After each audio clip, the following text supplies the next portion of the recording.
My name is Maureen, and at 31 years old, for Christmas, I got a mug that said I peaked in the womb. My sister got a new car. I thanked them with a smile. Then I made one phone call on the drive home. 3 days later, my sister's car was gone, and my parents were being interrogated by police. If you have ever felt betrayed by the people who should have been your biggest supporters, let me know where you are watching from. I wish I could say I was surprised when I opened it. I wish I could tell you the mug caught me off guard, that I laughed politely, and then looked around for the real gift. But no. The second I peeled back the wrapping paper and saw those blocky letters, I peeked in the womb, something in my stomach did a little nod like, yep, that tracks. I held it up for everyone to see, like I was on some low-budget game show called Guess Who Stole the Family Punchline. My mom cackled. My dad smiled proudly. My sister Kaylee tilted her head and said, "You have always been dramatic," like that explained anything. I smiled quietly, not the kind that reaches your eyes, but the kind that's socially acceptable in family photos and hostage situations. Then Kaylee opened her gift. You know that moment in a movie when the camera pans up and there's a string quartet and everything goes slow-mo and sparkly? That was this, except instead of a romantic proposal or a soldier returning home, it was my parents handing Kaylee a set of car keys tied up in a red satin bow. Oh my God, she gasped, like she didn't already know, like this wasn't rehearsed, like they hadn't already posted a teaser on Facebook about big surprises coming. She rushed outside in her little heeled boots, squealing, "No way, no way, no way, no way," over and over. I followed behind, not because I wanted to see the car, I already knew it would be something absurdly impractical, but because I wanted to make sure I wasn't hallucinating. And there it was, brand new, still had the dealer tags, sleek, shiny silver. I think it was an Audi, but I can't be sure because I temporarily blacked out from the sheer absurdity of it. "She needs something safe for job interviews," Mom said, resting a hand on my arm. Like I should be proud, like I should be grateful, like this made sense, right? Because Kaylee, who had quit 2 internships in 3 months because they were too early, was suddenly the poster child for career advancement. I glanced down at my mug again, still in my hand, still real. Inside, over cinnamon rolls and mimosas, which I made, by the way, everyone gushed about the car. Dad said something about investing in the future. Mom joked that now Kaylee could finally stop borrowing her car and wrecking the bumper. Kaylee cried a little, told them they were the best parents in the world. I didn't say a word, just sipped my coffee. The mug tasted like irony. Eventually, I said my goodbyes, hugged everyone, smelled like a team player, said, "Thank you for the lovely holiday." No sarcasm, no scene, just quiet. It was snowing by the time I got to my car, my actual car, the one I bought 6 years ago, the one I've paid off by skipping vacations and cooking sad lentil soup for most of my 20s. I turned on the engine, let it warm up, and sat there for a minute, watching the snow slide down the windshield in slow, slushy streaks. Then my phone buzzed. At first, I thought it was just Kaylee tagging me in something obnoxious, but no, it was an alert from my bank. Fraud warning. A charge of $23,748 was made on your account at Elite Auto Center. I stared at the screen, then at the snow, then back at the screen. That dealership name. I didn't even have to Google it. I knew it was where Kaylee's car came from. I remembered it from the license plate frame. Elite Auto Center. Silver Audi. $23,000. My mouth went dry. I opened my banking app and checked the card. Not my main one, not the one I use for groceries or gas. The other one. The just-in-case card I'd given my parents access to years ago, for emergencies. For peace of mind, my mom said. Because what if something happened and they needed help? Apparently, Kaylee needing to look professional while interviewing at overpriced juice bars qualified as an emergency. My heart didn't even race. That was the weird part. I didn't scream or cry or pull a U-turn and storm back into their living room. I just sat there and stared at the number, $23,000, for a car bought with my card, and they gave me a mug. I drove home in silence, snow turning the world into a soft, muted blur. Somewhere between mile 7 and mile 12, I pulled over at a gas station, turned off the engine, and blocked them from my bank account. Froze the card. Logged out of every joint payment portal. canceled the scheduled monthly transfer I'd been sending them for the past 2.5 years to help with the mortgage. They never asked me to pay it, technically. They just said things were tight after Dad's surgery. I offered. They accepted, like they always do. I didn't bother calling them. What was I supposed to say? Hi, just wondering why you committed credit card fraud and then gave my sister a vehicle and me a joke. Let them find out when the dealership calls. Let them be confused when the next mortgage payment bounces. Let them wonder. I opened my messages and dialed one number. Not Mom, not Dad, not Kaylee. Fraud services. Hi, I said when someone answered. I need to report an unauthorized charge. I didn't even realize I was still holding the mug until it slipped out of my lap and landed on the floor of the car. It didn't break. Of course it didn't. Things like that never break when they're supposed to. The next morning, I woke up before the sun, even though I'd barely slept. The mug was still there, sitting on the counter like it wanted to be acknowledged. I didn't touch it, just stood there for a while, watching the snow fall sideways outside my window, and wondering how many times you have to be betrayed before it finally stops hurting. I opened my banking app again, like maybe it had all been some accounting glitch, but no. $23, $6.48 from Elite Auto Center, clear as day, bold font. No apologies. I took a sip from my chipped green mug, the one I got from a campus fundraiser back in college. It's ugly, misshapen, and the handle is cracked, but it's mine. I paid for it with tip money from a double shift. It hasn't stolen anything from me. I kept thinking about all the times I'd helped them. Quiet things.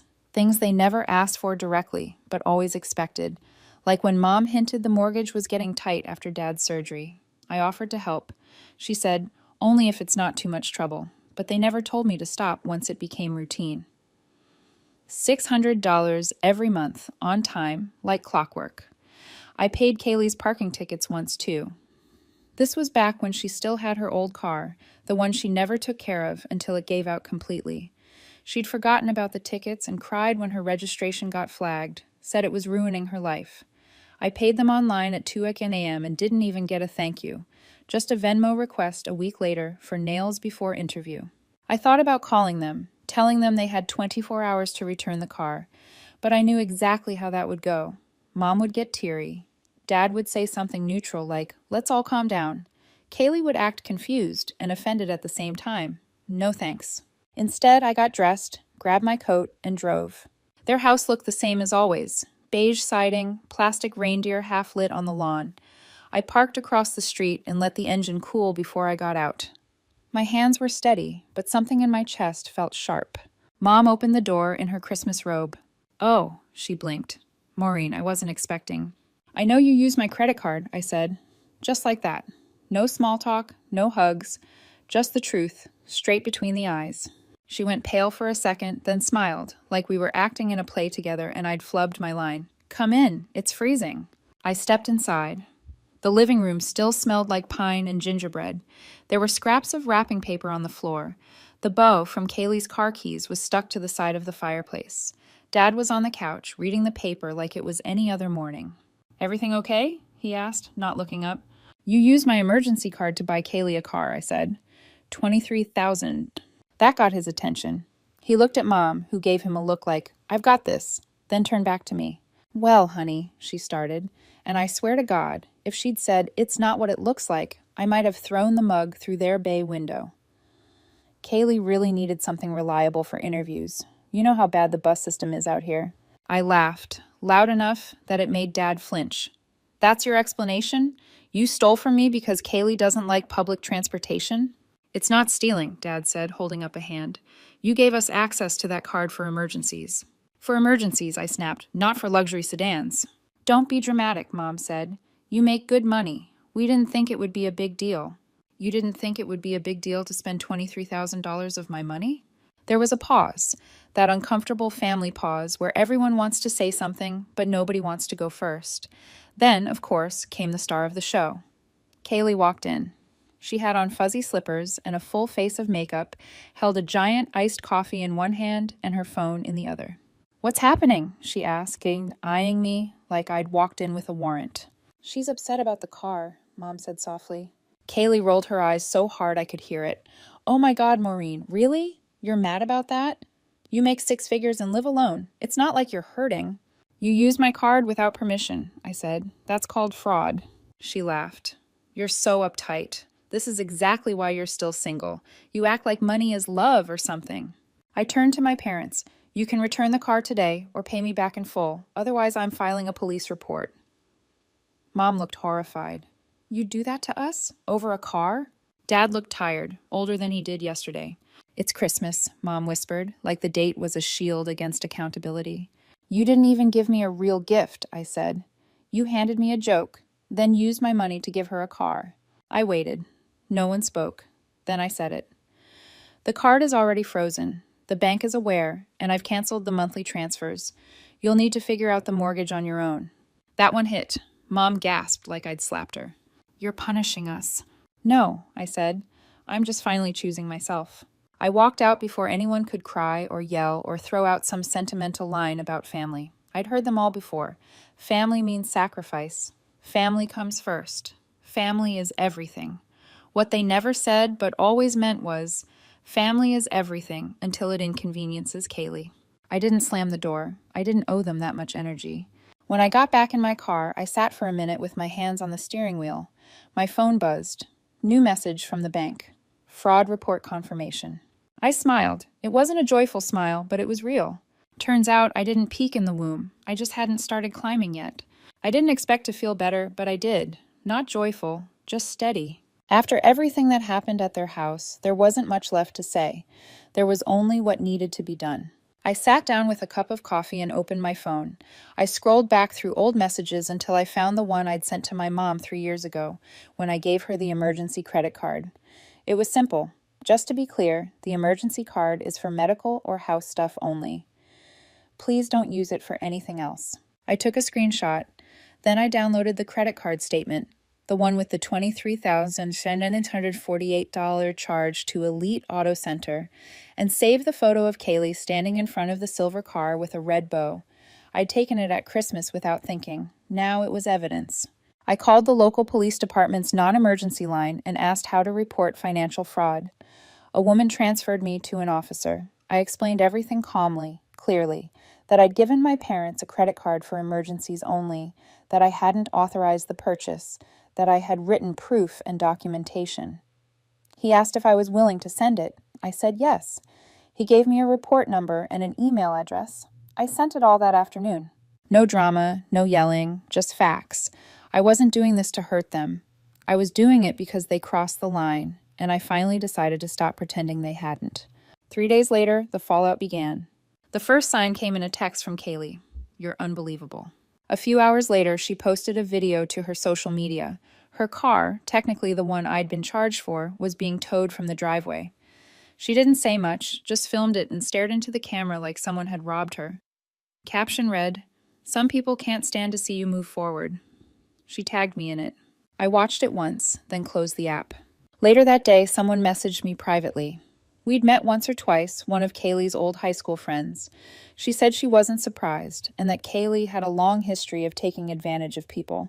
It wasn't meant as comfort, but I appreciated the honesty. The next morning, I got a voicemail from my mother. Her voice was shaking. There were police at the door today. They said there's a report against us for fraud. Maureen, how could you? You're tearing this family apart. This isn't who we are. I didn't save the message. My father sent a short text later that afternoon. This has gone too far. We need to talk. I didn't respond to that either. By evening, the extended family started chiming in. First, a group message from my Aunt Diane. Did you seriously call the police on your own mother? I replied with one sentence. She used my credit card without permission. I reported it. No one said anything after that. The silence wasn't surprising. It was just louder than usual. As the days passed, things started unraveling for Kaylee too. She'd been planning to start a new internship in January, something one of Dad's friends had arranged for her. With no car, she couldn't get there. She missed the first few days, and they dropped her. She complained online, said I'd ruined her life, that I was jealous, bitter, and cruel. She left out the part where she spent my money without asking. Meanwhile, I got an alert from my old bank. An attempt had been made to log into the shared mortgage portal, probably my mother. It was already shut down. She would have seen nothing but a login error. A few weeks later, someone forwarded me a listing link. Their house was up for sale by owner. The photos were poorly lit, taken from their phones. I recognized the living room, the same one where they handed Kaylee car keys and gave me a mug. I clicked through every picture. I didn't feel smug. I didn't feel satisfied. I felt done. Done with explaining. Done with trying. Done with being useful only when it was convenient. I hadn't heard from them since. The voicemail and the text. No apologies. No explanations. Just quiet. A few days after the report was filed, the charge was reversed. The dealership pulled the car and the card company returned the full amount. Quietly, efficiently, no apology needed. I sat on my couch that night, coffee in hand, and opened my banking app. Everything was in order. Nothing missing, nothing misused. Everything mine again. I thought back to Christmas, to the way they smiled when Kaylee squealed over the car. How proud they looked, like they'd done something generous, something loving. I wonder if they still felt proud now. The mug was still sitting in the trash. I hadn't bothered to take it out. I didn't need it anymore. They broke the rules. I just made it official. For a few weeks, everything went quiet. No calls, no text, no guilt-tripped voicemails, just silence, like they were hoping I'd forget any of it happened if enough time passed. That had been the rhythm for years, after all. Some small fire, some quiet freeze, then everything reset like nothing ever burned. But this wasn't one of those times. Eventually, the silence cracked. It started with a text from my mother. "Can we talk? Just you and me, like adults." I stared at it for a minute, debating whether to ignore it, but part of me wanted to look her in the eye. I wanted to hear what excuse they'd finally settled on. So I agreed. 1 hour. Neutral ground. Public place. We met at a cafe near my apartment, not their usual kind of spot. No booths, no syrup-drenched menus, just clean tables, black coffee, and not enough privacy to throw a scene, which is probably why she chose it. She arrived first, alone. No Kaylee. "Dad sat in the car," she said, "too tired to come in." "Sure." He hugged me. I didn't hug back. She didn't seem surprised. We sat. She fiddled with her wedding ring, while I sipped my coffee and waited for the show to start. "I've had some time to think," she said, "about everything." I nodded, didn't help her out, didn't fill the silence. She smiled tightly, then launched in. "We were under pressure, Maureen. Your father's been stressed. Kaylee's been lost. We didn't mean to hurt you." "Of course not. They never mean to hurt anyone. This happens again and again." "I just think," she continued, "you're so successful now. You've always been responsible. I thought maybe you'd understand." There was the compliment-wrapped guilt trip. They couldn't afford to be decent, but I could afford to be exploited. "And now," she added, lowering her voice, "we're trying to sell the house, but it's taking longer than we thought. We're behind on a few things. If you could just help with the mortgage for a few more months, just until things stabilize." I set down my cup. "No." Her smile faltered. I didn't finish. I didn't need to. "So, you're really going to let your parents lose their home?" I leaned forward slightly, calm and clear. "You used me like a bank," I said. "Banks have terms. You broke them." That landed. She blinked again, this time slower. "We were desperate." "No," I said. "You were entitled. There's a difference." She sat back, looking smaller now. Not fragile, just deflated, like the air had finally gone out of the performance. The conversation ended a few minutes later with her saying she hoped time would heal things. I didn't disagree. I just didn't say whose time she meant. I walked home with the same quiet that had followed me all year, but this time it wasn't heavy. It was clean, like freshly swept space. 2 days later, I got a message from my cousin, a screenshot of a group chat I wasn't in. "It's disgusting what Maureen's done. Calling the police? It was a misunderstanding. And now our parents are scrambling to survive all over a mistake." So that was the new narrative. Not fraud, not theft, just a little hoopsie with a luxury vehicle. I didn't reply. I just forwarded the message to my cousin with 3 attachments: the credit card statement, the text I'd sent years ago outlining the card's terms, and the police report confirmation. That was it. No caption, no explanation. She didn't message me again. Kaylee popped up online a few days later. New photos, new captions. The tone had shifted. Now it was all vague quotes about betrayal and family, about how family only helps when you're useful. Sure. I didn't bother responding. I wasn't interested in changing anyone's mind anymore. The people who mattered would know, or they wouldn't. Either way, it wasn't mine to fix. Eventually, the house did sell. Not for what they wanted, probably, but enough to escape foreclosure. Someone sent me the listing link. I didn't click it. I didn't need to see my childhood packaged as square footage and potential. They moved into a smaller place on the other side of town. I know because Mom emailed to update her address, in case things change. I didn't reply. I wasn't angry. I wasn't bitter. I was just done.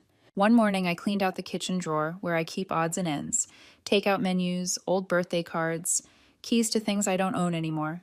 At the very back was the folded up invoice from that December credit card bill. I shredded it, fully, carefully, like a closing ritual. They used to say I was the strong one, that I didn't need as much, that I could take it. What they meant was, you're easier to ignore. They taught me to be quiet. Turns out I was just waiting for the right moment to speak. So now you know what happened. Some people say I went too far. Others say I didn't go far enough. I didn't make a scene. I didn't scream. I didn't slam doors or burn bridges. I just enforced the boundary they never thought I'd draw. But what do you think? Was I wrong to call the police, to report the fraud, to walk away? Or was that the first right thing I've done in a long time? Either way, thanks for listening. And if you want to hear more stories like this one, honest, messy, human, go ahead and subscribe.